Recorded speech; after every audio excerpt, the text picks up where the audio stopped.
Hello everyone and welcome to Learn with Chris Designs, and in this video I'll be showing you how you can achieve this carousel right here, and without much ado, let's get started.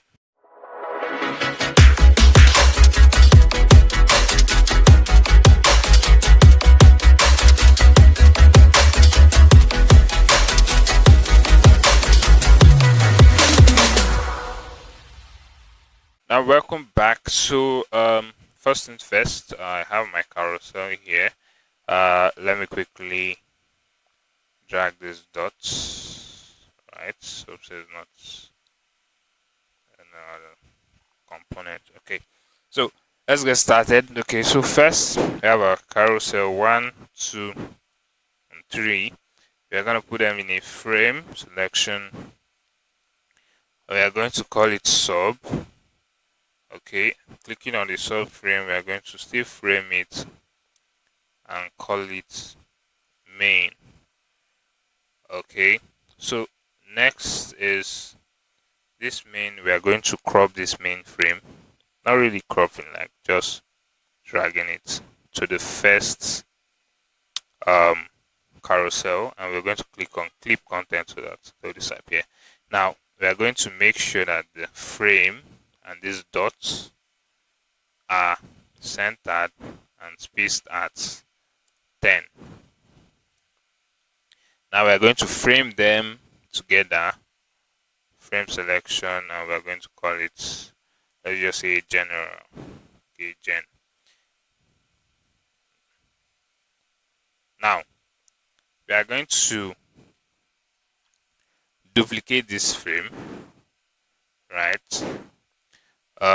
The carousel was moving for each of them, so we're going to duplicate them. And now when we click on our sub, right, inside the general frame, we're going to move it till we get to our second carousel. And also you make sure that they are properly aligned, well centered, so that you achieve a good movement, right, while prototyping. Now we are going to change this color because it's now in the center. We're going to change it to black. We're going to change the first one to, oh no, it's not white, it's to kind of gray, right? Now we're going to duplicate this again, right? Let's change the dot first. Since we're in the last carousel, we're going to change it to black. Change the one at the center to same arch, and we're going to move this our sub. You see why I named them different, so you see one I'm actually moving. We're going to move it to the last.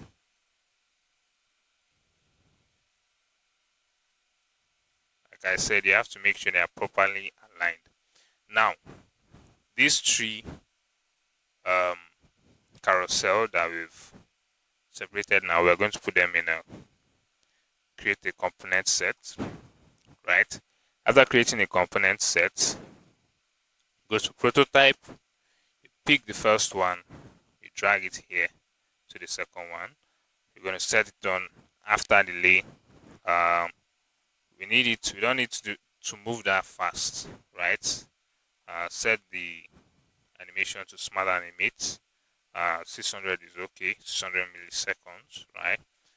The second one, we're going to take it here to the last distance, set it after delay as well. 1000 milliseconds and 600. Now for the last one, we are going to take it to the top. We're going to take it to the first one. We want it to be in this kind of loop, but we are not going to make use of smart animate, because if we make use of smart animate, it's going to go back to the first. We are going to see that after delay, right? I'm going to show you what I mean by why we will not leave it as smart animate. So let's just create a frame iPhone 13 mini, and let's go to our assets. This should be Gen, that's the name of our component, right? Let's drag it to this frame. Let's center it, and let's preview. Okay, we can see our carousel has already been done, but because we said that last one at after delay, you see the way it's going to, it's sliding back to the first. To avoid this, we are going to change the prototype setting of this. Instead of making it smart animate, we are going to, the closest of it that will make it look better is actually dissolve. Right now we've changed it to dissolve. Now if you see, when it's close second carousel, third, then it dissolves to the first. Right, that's actually a better animation, right? So that's that about this carousel video. Don't forget to like, comment, and subscribe. See you in the next video. Thank you.